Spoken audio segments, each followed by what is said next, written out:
Welcome to Cloud Talks, a series of conversations on decolonizing dance. Conversations with practitioners whom are based in the Netherlands. We bring you personal stories from our dance studio in Den Haag.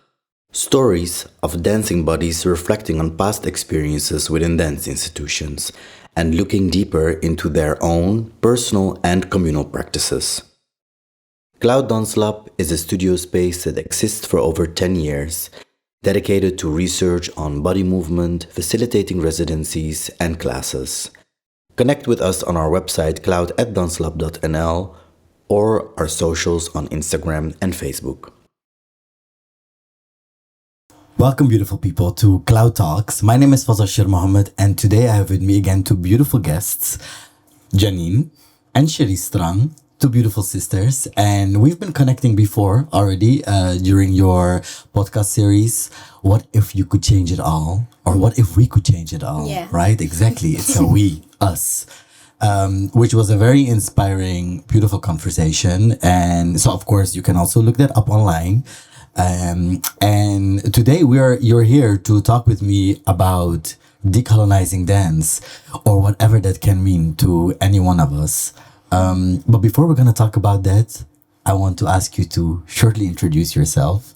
And I'm going to start with you. Gianine, please. So you just tell me shortly who you are and yeah. Thank you. First of all, thank you for having us. Who am I? I find it always like such a difficult question. So my name is Gianine Strang, and I am a dancer, performer, choreographer, coach, energy healer. What else? What else is there to name? And co-founder of Movement Medicine. Yeah. Thank you. It's kind of boring. Who are you?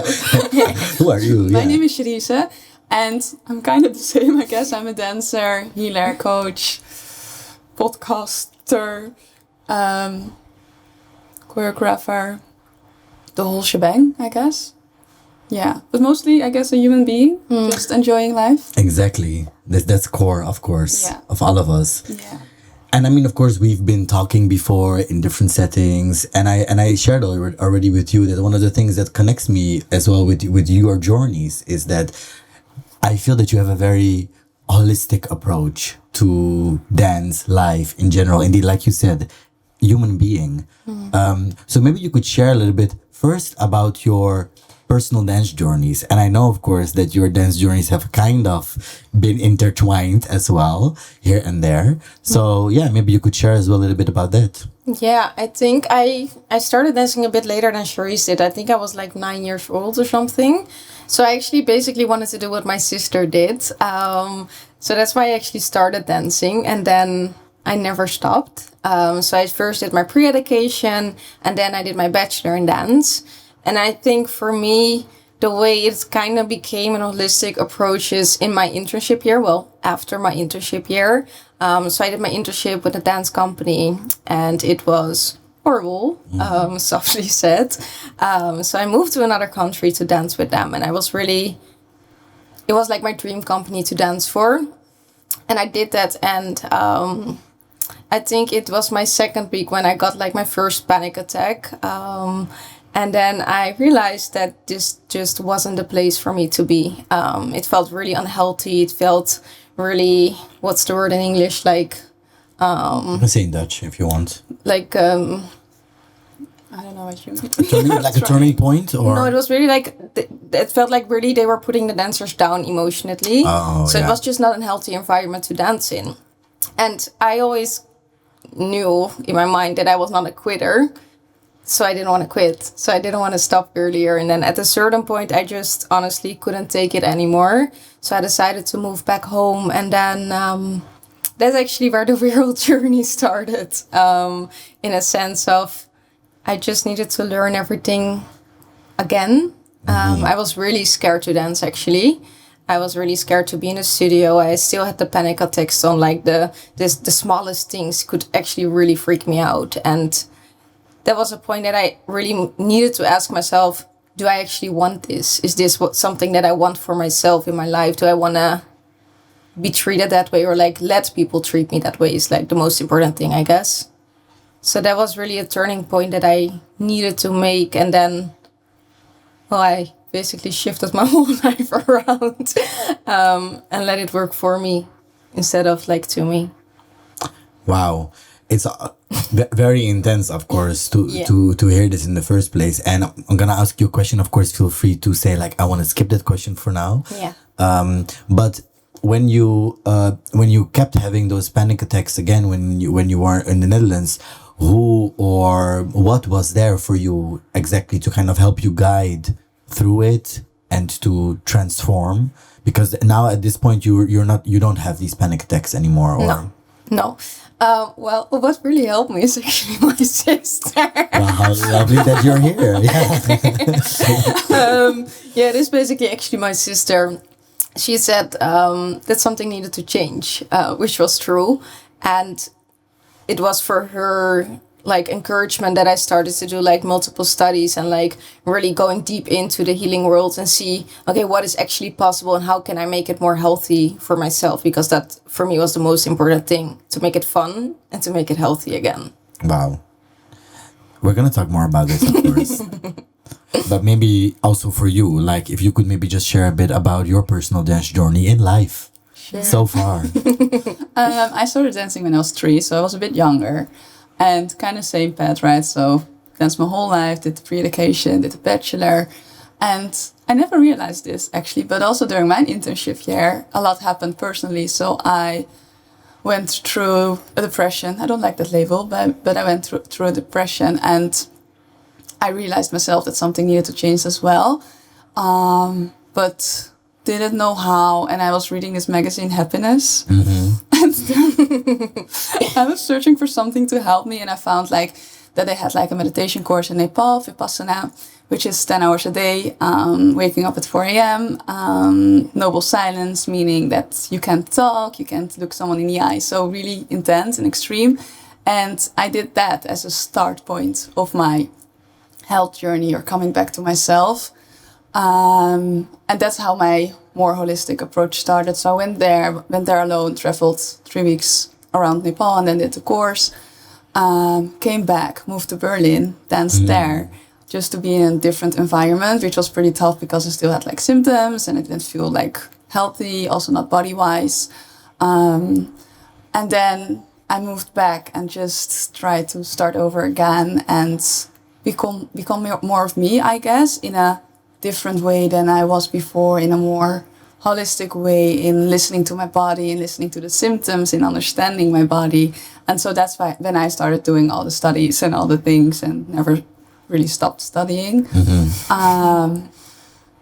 And started to give workshops. And at some point my sister asked to like guide and help. And so we started doing it together, and then we birthed movement medicine, and that's how we started everything.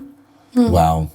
Shortly. Movement medicine, indeed. I mean, I love this name already, right? That speaks directly to my heart, because indeed that's also what movement is for me in so many ways. It's a medicine. It's a space which allows me to actually dive much deeper into a lot of stuff. I mean, now we're also using words. I love words, but I guess something that resonates strongly with all three of us is the moment when you start moving through things and you dive into different spaces. Yeah. So could you maybe share a bit more as well, specifically about movement medicine? What is movement medicine about? How do you approach dance through movement medicine, but also what else is involved with the practices concerned, with movement medicine? That's such a broad question. Yeah. Great. Well, we have a whole hour, so let's shoot. Well, we started movement medicine really met with the message of like reclaiming your power and really stepping into your full potential. And I think that is also both the case because we both went on our own journeys, but we also knew that we work really well together. And like all the studies that we did were actually really complementing each other, and because we went on our own roller coasters in that time, it felt like the right thing to do. I guess that do you have any ads? Yeah. Yeah, of course. So it started really as giving more like movement-based workshops, like 2 hour, 3 hours, very, I would say, low-key. Yeah. Although there was, of course, some knowledge in there, but it was very low-key. And the more studies we did, the more we evolved as persons, as knowledge we just had, as everything.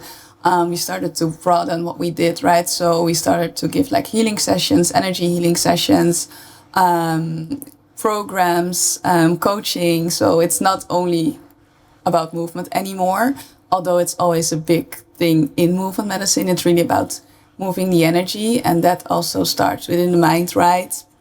But also with spirit. So it's really the holistic approach, as you shared, combining it all and really seeing energy as movement, and thus movement is movement and very healing. But then also we need the mind as well to change, right? In order to reclaim our power, or to become, I don't want to say become more whole, but become more ourselves. Yeah.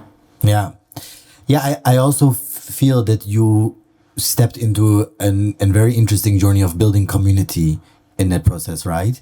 And that actually brings me to this question of like, how do you feel that your developments in life as human beings who also dance, how did your sense of community shift or change throughout lifetime? I mean, I'm also just going through certain images in my own head. When you're, for example, dancing in a dance academy, and then you're dancing in a company, there's always specific people that you interact with. So did that shift, or was it actually also a way of bringing those people from the past back into the community building process that you've entered now? I think that is a really, really, really good question. And I think I never knew that I needed community until I was in my deepest low. Because at that point, of course, I had friends and people that I connect with, but I never saw them as a whole, right? I just saw them as separate people. And when I actually joined my first community, it was an online space. I was like, wow, this is so different, because this is actually something that I was longing for, but never really realized, right? And I think we both are strongly believers that sometimes when you dive into something new, or like expand, or however you want to call it, there are people that come with you, and there are people that will come a bit later or something. And I think, well, we actually both had to sometimes say goodbye to people, but also invite new people in. And I think to be open and to be neutral about that is the most important thing. To not get an opinion out of that or something. Did that make sense? Yeah, totally, Okay. totally. Yeah. Yeah. I think, well, it's kind of the same. And I think we kind of forgot in society how important community is. Yeah. And that through community we heal, and not, we don't have to be in a healing space to heal, right? It's just about coming together and listening to each other's stories, or problems, or pain, or happiness. And that's already a way of healing. And I think that's a shame that we don't really have that anymore. We need to search for it at this time. And I think it's so important, as it was always there. And that's something I realized also doing multiple studies, being in containers, creating containers ourselves, how important it is to be together. That's already healing. And then all the other things we do is an add-on, right? Yeah. If I can zoom in a little bit more on that, did you have a sense of community as well, specifically during your studies? I think I did, because my classmates and I, we were very, very close. We did everything together, actually. We even went on trips and stuff. So I felt really safe in the space there, which was really important, because art school is a lot. So it's really good to have that safety, and to find that safety with the people you spend most time with. Like if you're at school from 9 to 9, like it's nice to have a community there, like, and to feel safe, right? So I guess, yeah. For me, yeah. Yeah. I would say yes and no.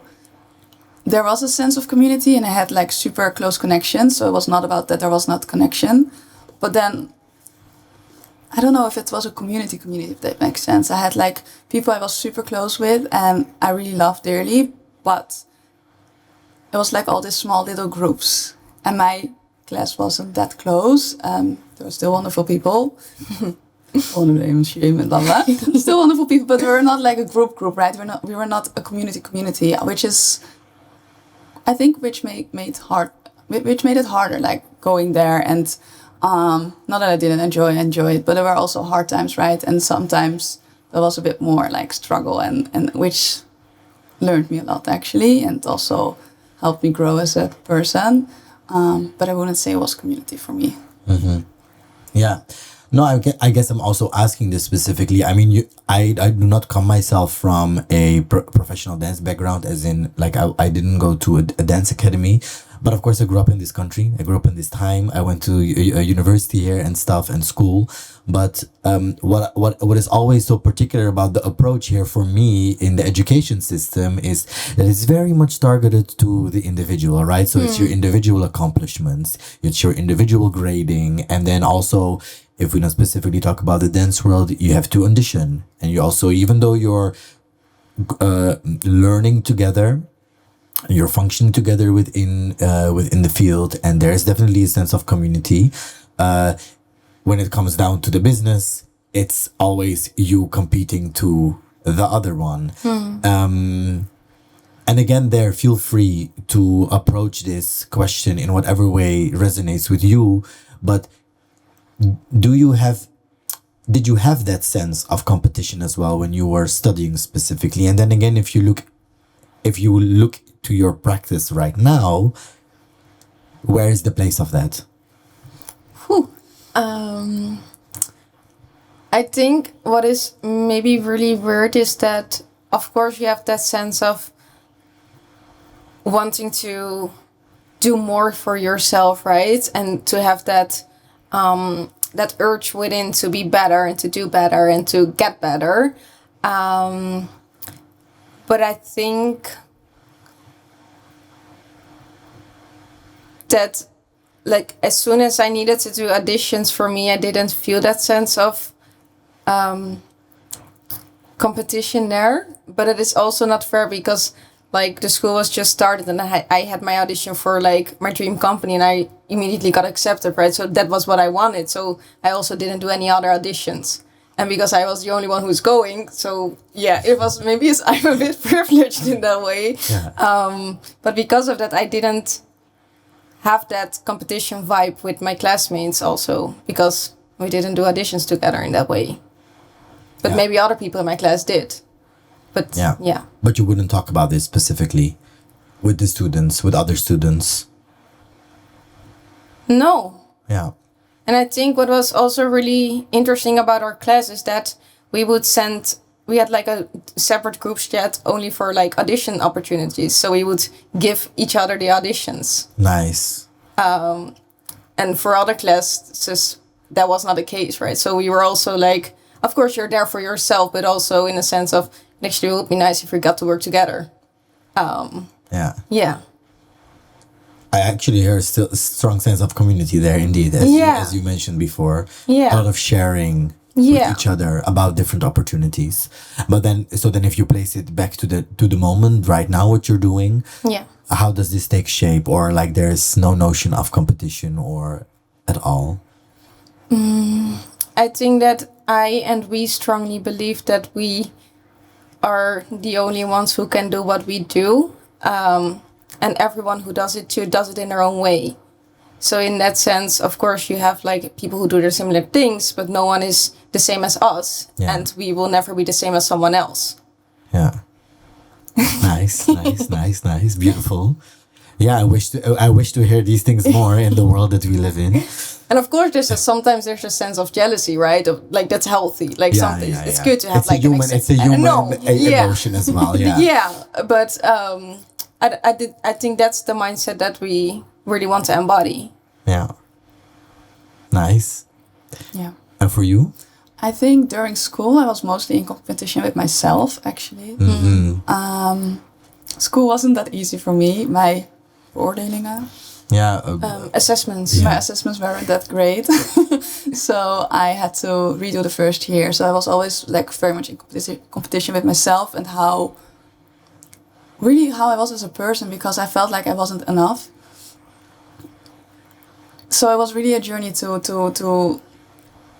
be okay with who I was, and that really happened during school.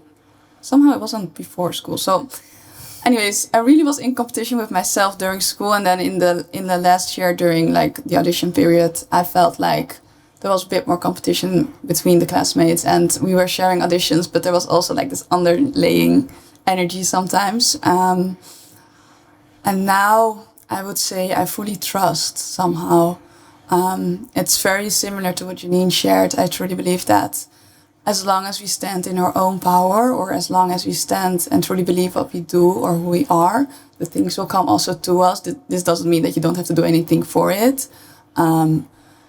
But I haven't auditioned for a long time, and I actually got asked for the last project I did, which was a project I really wanted to do, and a choreographer I really wanted to work with, and I just got a phone call, right? So, and it doesn't mean that I don't do anything and I don't do my practices or whatever, but I think when your energy changes, the whole competition part can slowly like drop. And yeah, it's a different kind of embodiment. Yeah. Nice. Very, very interesting. Also, how you're talking about standing in your own power, right? Specifically that, because I also feel that this is really what you stand for. I've heard this before, and I really love that I keep hearing this back and back and back again. But maybe you want to share also specifically with me, but also of course with everyone who's watching. What are ways for you, and also to invite others into standing into their own power? Because a lot of the work that you're doing now as well is, of course, it's very much connected with you. It's still very personal, but it also has very much to do with how other people stand at this moment in their lives, and how to allow them basically stand back or find their power again. So yeah, maybe you want to share some of those approaches or practices. You want to go first this time? I think standing in your power for me has a lot to do with self-love and having compassion. And this sounds very, I don't know, lovey-dovey. Well, it is, and that's great. we need more of that in life. But it's really, I think there are like a few core wounds we all have, and that's like, I'm not good enough. Am I lovable, right? All these things that we don't always feel and have, but there are in all of us.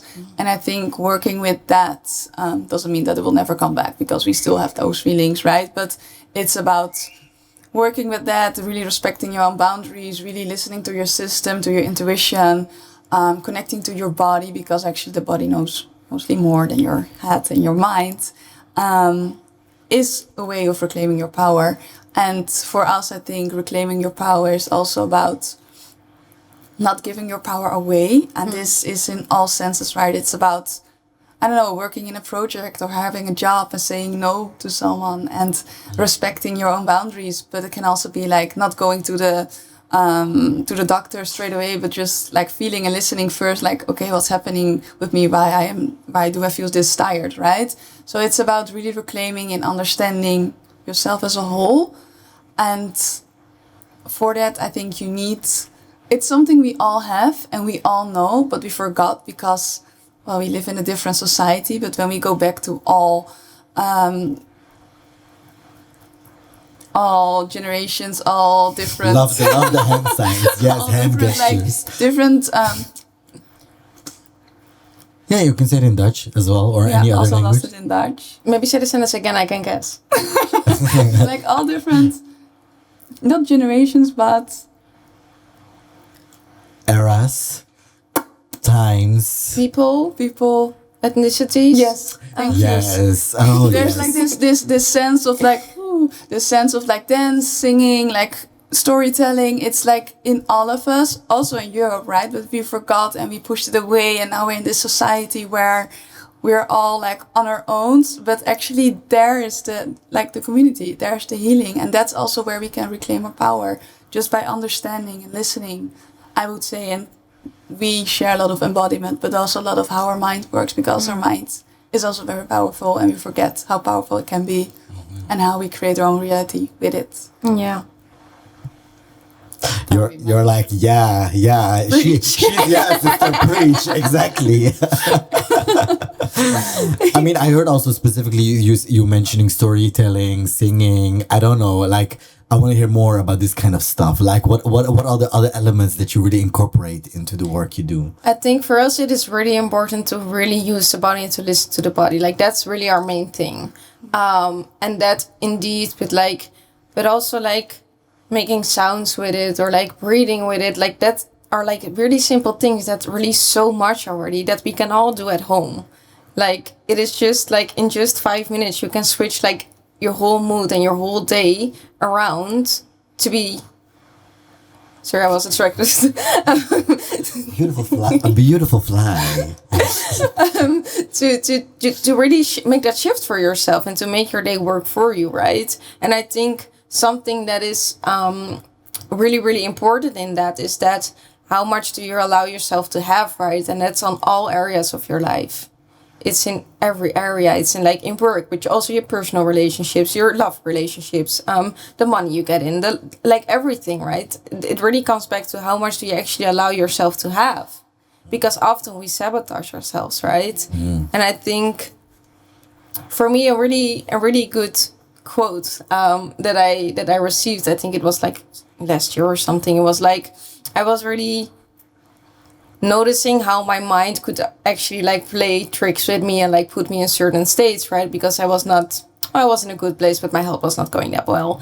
And like someone said to me, not to me personally, to the whole audience, but I always like to pretend that it is to me. Yes, take things personal. I always like to have that. So she said to me, like, rejection is the ultimate protection. And that really clicked for me because like often when we get rejected in any way, right? And especially in the dance world, we take it so personal and we say we don't, but you actually do. Like, let's be honest, like sometimes we do, and that is okay, right?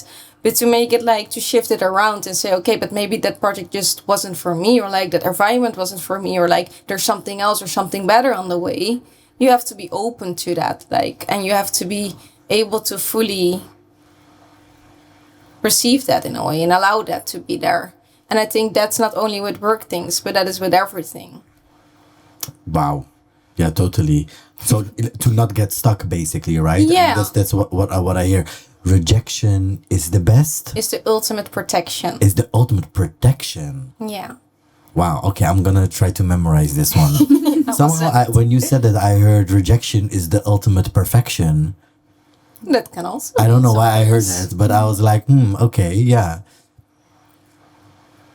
Yeah, I have to sit more with this as well. Like, I'm gonna definitely chew a bit more on that. But I think it's very powerful because, of course, rejection is happening all over and over again in life in so many forms. And indeed, also if I look at the dance field or the scene or the art scene, also whatever that may mean, because I feel that sometimes we restrict ourselves so much to what that actually is, or who is an artist and who is a dancer. But yeah, it's something that happens so often, and also, I mean, maybe it's also a bit of a question that somehow it's weird that I'm gonna ask this, because I would often say I wouldn't want to answer this question, but I'm gonna still ask it because it's in my mind for a few minutes already. Like, how would you position yourself in the dance world right now? And I guess what I mostly mean with that is because of the way that you're approaching life. And also, I mean, honestly, I know you're young, but you're already having so much wisdom and such beautiful approach to life in general, but also specifically to dance. And yeah, and then seeing a bit how I would say mainly contemporary dance in the Netherlands take shape. There is that question. I think that's why I'm asking this. There's constantly this question of how do you position yourself? Who are you within the dance field? What makes you significantly different as this artist or as a dancer? But yeah, completely feel free to approach that question in whatever kind of way. Like, yeah, how do you position yourself in the dance field? Or are you maybe already like the dance scene, the dance field? I don't know. Is that something that I have to position myself in? Maybe, perhaps, I don't know. Cool. I think that's a really Interesting question, but also a really hard one, right? I think for us in everything that we do, like besides movement medicine, right? But also like as artists, like the most important thing for us with all that we do is to be human and to treat everyone as a human. So for example, like, when I was in my internship, like one of the dancers said something really interesting. She said, people forget that behind the dancer, there's also a person. And like with every person that we work with, we see them as a person, as an own human being, and we work with that instead of the thing that we see in our minds, right? We always choose the people as they are, and we don't try to make something else of them, or like how do you put this, Sherise? I know you know what I mean. I think we try to use is not a nice word. No. We work with them as putting them or wanting to be authentic, and that doesn't mean that we just let them in the comfort zone, right? Yeah. We also guide them going out of their comfort zone, but we never push too far, I would say, or we respect the boundaries. So it's still a journey, and I think working with us can be also intense in a way. As we guide you deep through like also your emotions and stuff, but we also have the tools to guide you back, right, and to ground you back. So I would say it's always in a safe environment, but yeah, using the pure human and not going to just using a body. Yeah, like crafting and shaping it Yeah. into whatever you have as the movement language Yeah. or No. yeah, interesting tension. I mean, thankfully we see more and more choreographers, movement practitioners working in this kind of way, right? Like allowing indeed more the person in. I think that's very, very necessary, because I've also seen how much harm has been done to people's bodies and how much time it takes people as well to unlearn that, to unlearn those voices that they started to internalize. But yeah, as you've already shared a bit before, you already from a very early stage in your process, in your journey, you started being very critical of that, right? You are like, no, okay, listen, I'm gonna listen to myself, listen to what I'm feeling inside of me. And you have been each other's guides in a way there as well, right? Or were there others as well involved, or were there other specific conditions that you feel that played a very important role that allowed you as well to kind of stand in your power there? I think it's very cute to say, but like mine was mostly my sister. Yeah. And I think also like the trauma that I went through with the internship, like that was really a point, okay, no more of this. So in the end, it was really a big guidance for me. Although it was not the best experience, of course, but it was a really big guidance to, not to do it, I guess. Yeah, I think we support each other quite Mainly, well. We are super close and connected. We FaceTime almost every day, just to give you a few. But it doesn't mean that we don't or didn't have like other people guiding us. We both also invested in coaches, not people that are connected to dance at all, actually, which was actually, I would say, I don't want to say it was better, but I think it was for the best, as a lot of dancers or people in the dance field understand how it is. And I'm not saying that it doesn't happen in other fields, but therefore there's also this way of, this is how it should be, or this is how it is in the dance world. So having other people and other people's views on that, I think really helped me understand that, actually I'm really being harmful towards myself and my body. Mm-hmm. And I also want to say, although we have all this knowledge, right, and although we understand all, we're still in situations where we let our boundaries be crossed, right? We're not superhumans. Also, we want to be very clear about that. And sometimes it's hard. Sometimes you're in a project and you're still like, actually, this doesn't feel nice, but I'm still doing it. And yeah. I'm gonna go to this very big, difficult question that I still don't have even the answer to myself, right? But decolonizing dance, right? I mean, I feel if I talk to you already and what I know from you before as well, for me, you have developed a very decolonial approach. But maybe I'm just curious also to hear, right? And there's not really a right or wrong here, but to what extent you have thought of your own practice as it being decolonial, or also to what extent you feel that you have been deconstructing mechanisms that have been there, maybe also specifically installed as part of this large colonial project, right?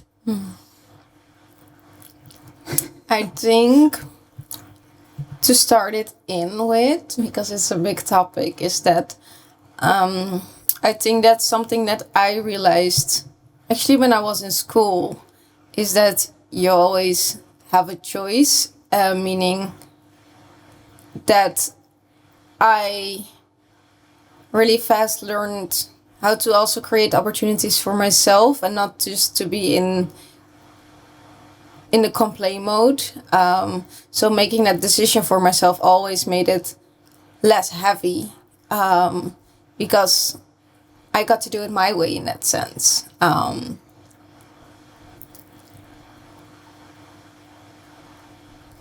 Yeah, I'm gonna start with this. Yeah, beautiful. I see your thinking. Yeah. That's what we're doing during this talk. Let's think.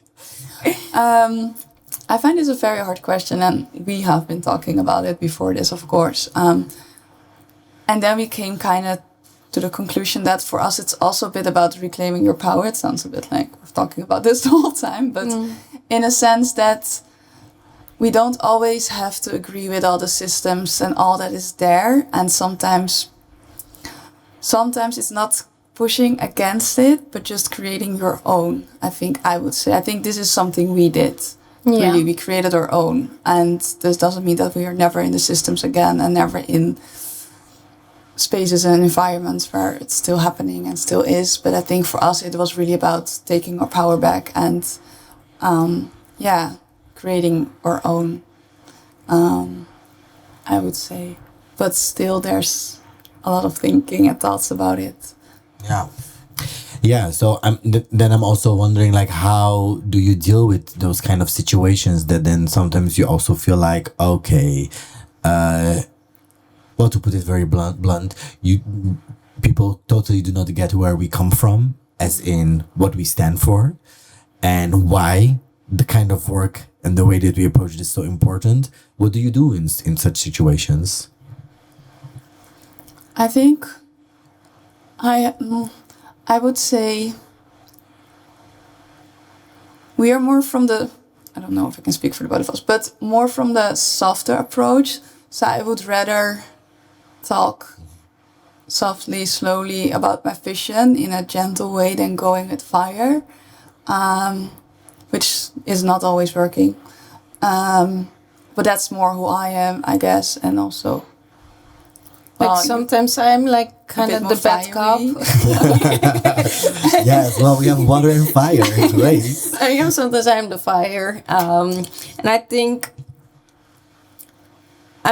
whilst you were talking, I was just going in my head about like situations that I went through, and I can say that like the first thing that comes to mind is that we had a conversation with like a second institution or party, right? And we just felt really misunderstood, and then we left the room and we were so triggered, both of us. We were really triggered because we really felt small, and we really felt that we weren't listened to, and we didn't feel heard.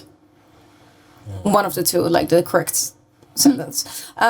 So we didn't feel comfortable, and we didn't feel seen, and we actually spoke about it, and like on the way home we ranted a bit about it, and then we came to the conclusion that it's okay sometimes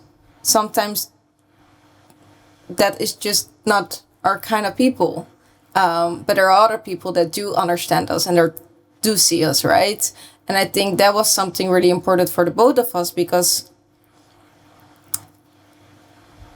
we could then make the decision to find the people that do understand us and that do see us. And although it is a shame that not everyone is that, but that is also okay, I guess, because it doesn't have to happen like right now in this instant. Sometimes there needs to be a bit of time, there needs a bit of like flow to move in, instead of like make it very rigid, right? Because yeah, I think to add on that, I'm very much internalizing. So when something happens, I'm not this fiery person go like, this is it, right? I'm also not that fiery though. But I'm just taking it home with me, to be honest, mostly. And I just sit on it, chew on it. And then I have a solution for myself. And in this case, we stopped working with them. And I think that's also a way of reclaiming your power or taking it back or however you want to call it. Because not working with them also means that they cannot work with you, and so they cannot, I don't know, belittle you, however we felt, right? So it's also about finding the right people, I would say, and then those parties can also grow. Yeah.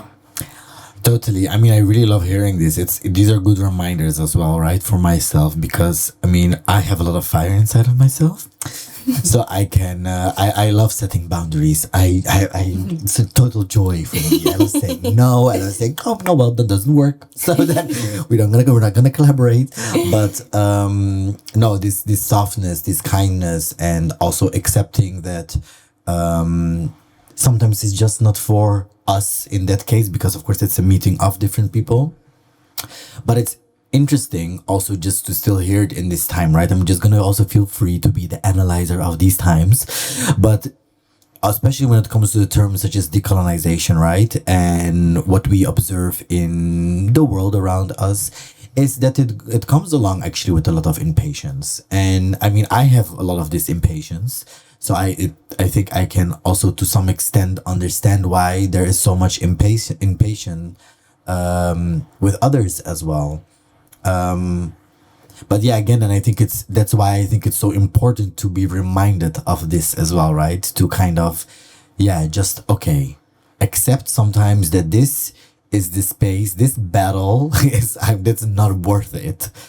Because there are at least those people that you still have been connecting with and that you are continuing to connect with whom you can actually grow and invest and grow further.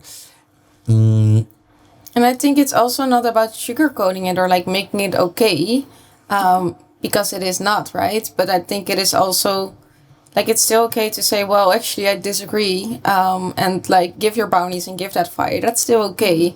But I think also the healthiest way for yourself is to not only push that fire because you're going home with a lot of frustration, and that doesn't always help. It doesn't always help me, I think. Yeah, I think it's about finding balance, right? Yeah. About choosing your battles wisely. It's super. But yeah, choosing your battles wisely. If sometimes this fire is needed, sometimes this push and this is needed, and sometimes it's okay, this is not my battle. I just take a step back and find something or someone else, or yeah. Beautiful. This is, very interesting. I mean, in any case, this big topic of decolonizing dance, right? Like we can go so many specific directions, and I'm of course I'm staying with this subject, but going a little bit back in time. So also going back to, so this is you really explained as well how you're approaching this now. I think this has been very important in your whole practice. Also, it's movement medicine, but also when you look back at your studies. I'm curious to hear more about what kind of understanding of decolonization was brought to you there. Were you being informed with the conscious process of decolonizing, or was it something that was just floating around? I mean, again, I feel that we're living in a time that this word decolonization is just popping up everywhere, and everything is decolonizing and decolonizing here, decolonizing there. And so this question, how much do you feel that you received information about this during your education? I actually would say none that I am aware of. I think it maybe was in there, but like gesluimerd. Yeah, like very, it's here and there. But I think it was not really a subject in a way. Or if it was, it didn't feel like that. It wasn't spoken about or anything. I don't think it was really spoken about, but I think I would say, well, I just did go to one education, but I would say that there was a lot of knowledge or a lot of understanding there. Yeah.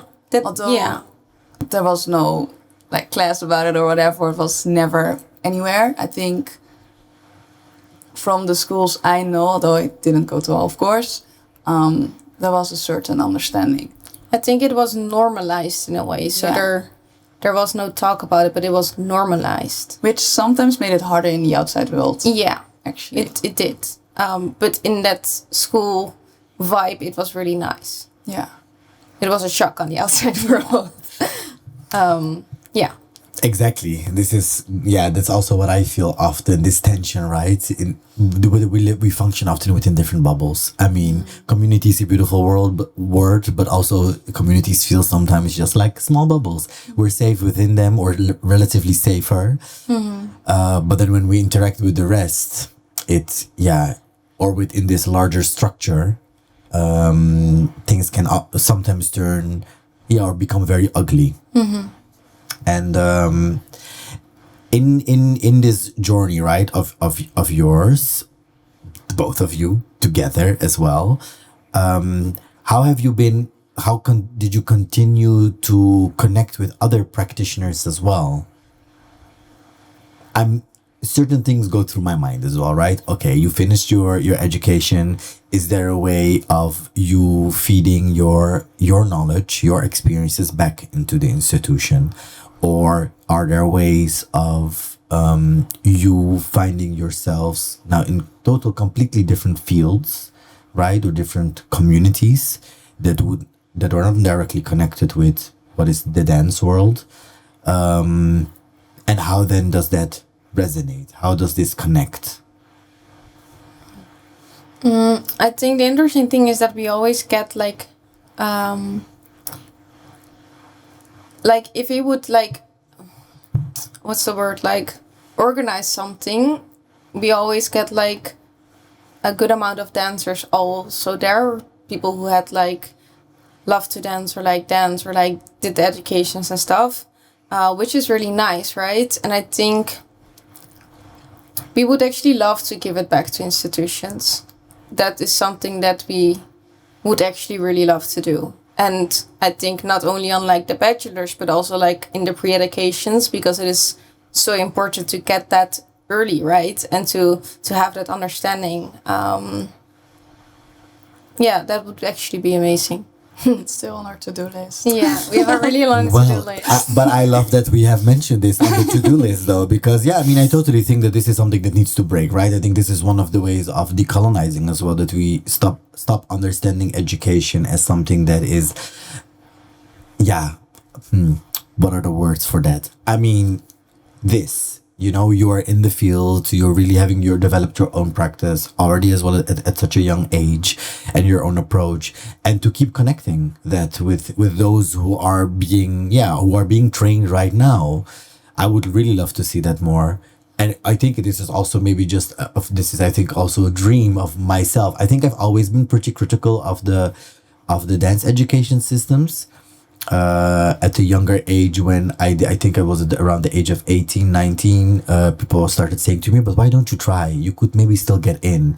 And then I started observing a little bit more closely, and then I was like, no, again, there's often this fire in me, right? I was like, no, I'm not going to make compromises. No, this is not, the way in which, this is not for me. I'm not going to do that. But I think what I was dreaming of already back then is that I would be able to find, or see at least, that people like you as well are teaching in those kind of academies. So this is definitely a call out there for all those people who are running in those institutions. Get this girl in. And I would really love that. And I have some questions. I have to look them up again. But maybe, I don't know, there are also just certain thoughts or questions that you feel that you want to ask each other as we've been in this conversation. Cool. Yeah. There's something you want to ask me? I'm blank now. Pressure. Yeah, no, wow. So I can ask more questions, of Good, course. good. I have always Go questions. ahead. Because also this question, right? So there is the dance institution. Okay, like that's one. But then there's also all these different other communities out there that you've been connecting with. You already mentioned coaching, the Vipassana. And yeah, so how does this resonate? What's happening there for you? I think what was really interesting for me is that I started out, I did a job interview with her, and I asked her if I could be her assistant. Actually, that was the term that I used before it was our company together. This is so cute. I just saw a money-making opportunity. I was like, I want to join. And then I really loved it. But I think something that really brought it together for me is when we got to do a workshop actually for, I think it was all girls. Do you remember how old they were? Yeah, between 9 and 16. And they all came out of like a challenging home situations, and we got to give them a workshop, right? And it is a challenging age, like 9 to 16 is like when puberty kicks in, right? And we were there and we saw them come in, and like some like, you know, with that big energy, that fire energy, and some like like really small, really like integer. And yeah, Shy, really. A bit shy, a bit insecure maybe. And then we did the workshop, and at first they thought, what the hell am I doing? And then as soon as they were able to let go of the shame and to fully like listen to their body, to move their body, to just remove that and just pretend that they were alone in their room, to see them walk out of the studio really made it click for me, like how important it is, but also how easy it is to connect all those communities together, right? Because all we want as human beings is to be happy, to be free, to be loved, to feel good within yourself, right? Did it answer your question? I felt like I went a bit like... you have the total freedom. Yes. Yeah, that really made it like come home to me. Yeah, it was really interesting because I think before we went there, we were like, oh, this is maybe a bit hard, especially like 9 and 16. There's like a huge gap, right? And so when we started, we were like trying, and we used, of course, different music, a bit more like music for them and la la la.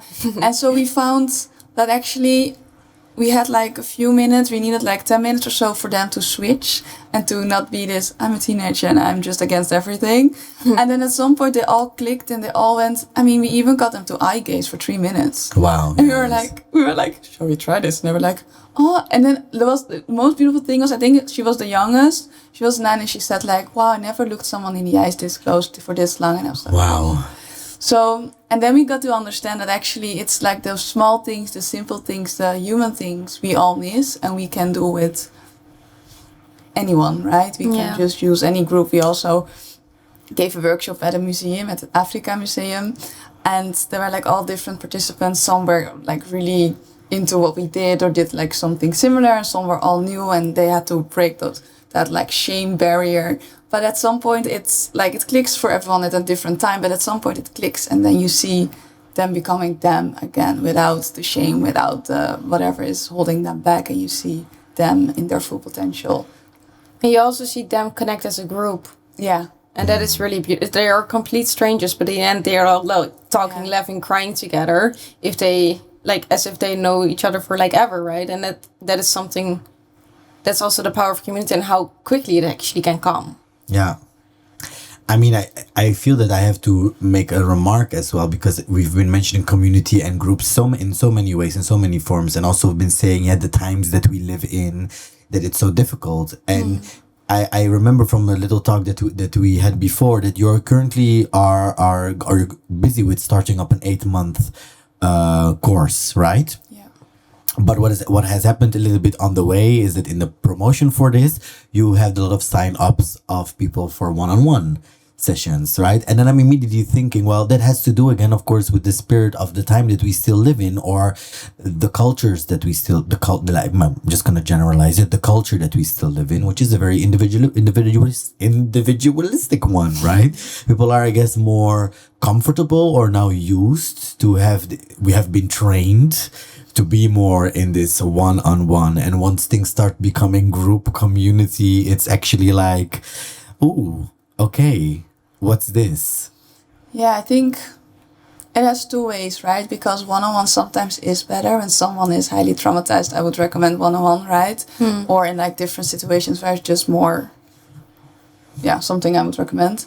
But then also I know working with a lot of clients, they then share that they don't really feel the group thingy, and rather work one-on-one. So yeah, there definitely is something that group settings are a bit more scary and a bit more, let me just work one-on-one. And there's nothing wrong with working one-on-one, but I think working in a group can be powerful too. It's a different way of healing, I would say, of a different way of connecting and connecting to yourself, but also to another. We need both. Yeah. Clearly. Yeah. Yeah. I would say one-on-one is also maybe more connected to a school system, right? There's one teacher and you learn from that person. And that's a bit the same with coaching or healing sessions. And there's nothing wrong with that. But I think, we're still teaching together in group settings, but there's like this, it's a different vibration, it's a different energy. Yeah, because you will commit for 8 months to work with the group. Yeah. Together, right? And to share. I think it's also about being seen, sharing your pain, maybe being uncomfortable. All those things we rather do alone than show other people, right? We don't really like to show our tears or our pain or whatever. Yeah. Although interestingly, mostly we find it beautiful when we see someone else cry. Yeah. Or touching or vulnerable or whatever. And when we cry ourselves, we're like, Yeah. Still am there often. Yeah. Again, very specifically about this question, decolonizing dance. Do you feel that you have any examples right now of other practitioners that you maybe see in the Netherlands, in Amsterdam, maybe specifically where you're based, or abroad? Internationally, outside of Europe, and again, maybe I totally understand that this question of approaching it through like, okay, but is this decolonial? Maybe then frame it more for yourself in a way as, but then who is inspiring right now in that sense for the practice that you do? Funny enough, I found that either. I found that harder. I think to kind of change the question a tiny bit. Great. I would say, I think when I started with dance, and to take it really seriously, there was one person who really guided me and one person that really let me be me and like all of us be us in a way. And he really opened a lot of doors for us, I think. And he really made it a priority to let us be seen. And I think my sister knows what I'm talking about. And I would say, I think to make it, to feel seen and to feel normal is someone who really started that for me was really Jocelyn Bergland. And he really opened my view on that. He showed me how it could also work out. He showed me the positives instead of the negatives. And if I saw the negatives, he would make it a positive. Yeah. I changed the question a bit. But No. This is great. Thank you. Yeah. Yeah, I totally agree. I know. Yeah, in person.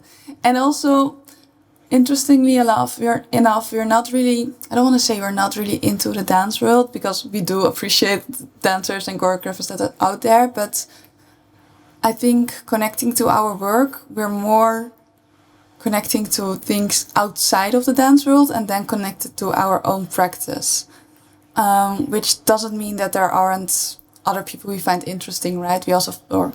I find it interesting what you do. I don't know for you, but right. So it's not that because I find Thank you. You're so welcome. Thank you. Yeah.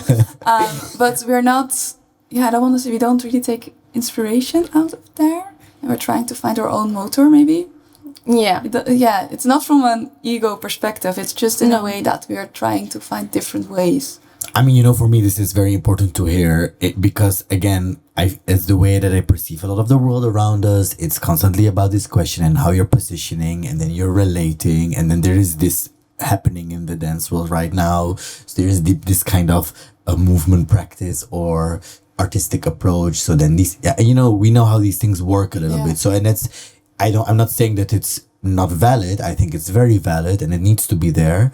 But yeah, I think this is a very big question indeed. Often the dance world can be so insular, right? It's reproducing itself.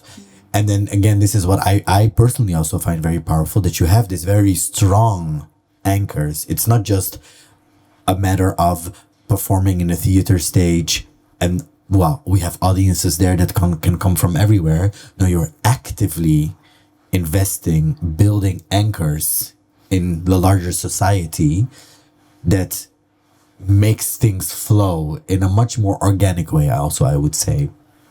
Right? It's less forced.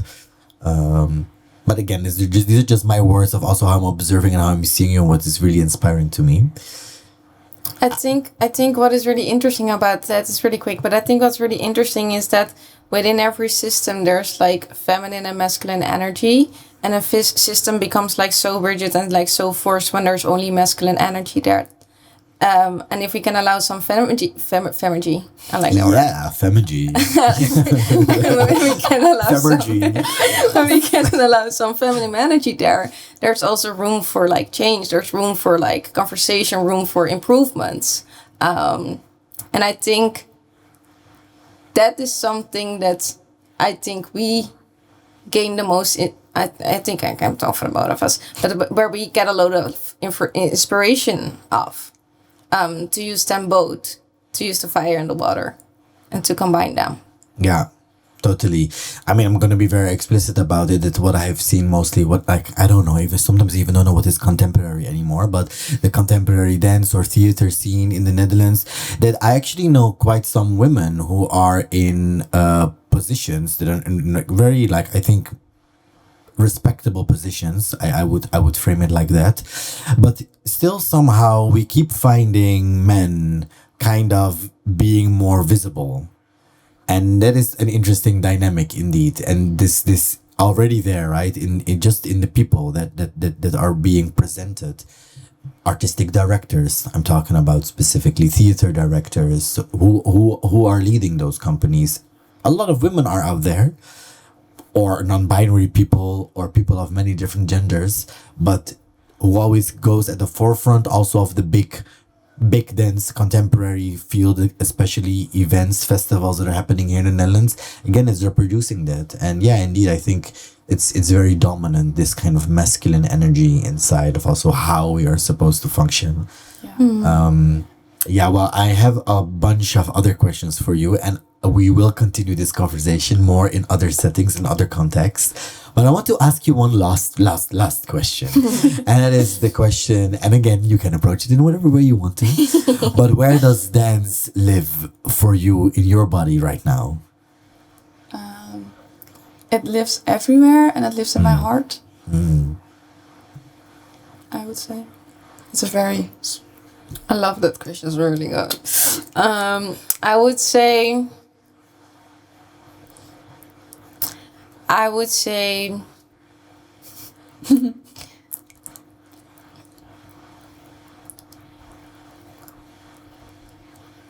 Well, it might sounds a bit weird, but I just feel like I just get to taste it again in a way. I felt a bit like lost in dance, and I now feel like this little fire to really let it in again.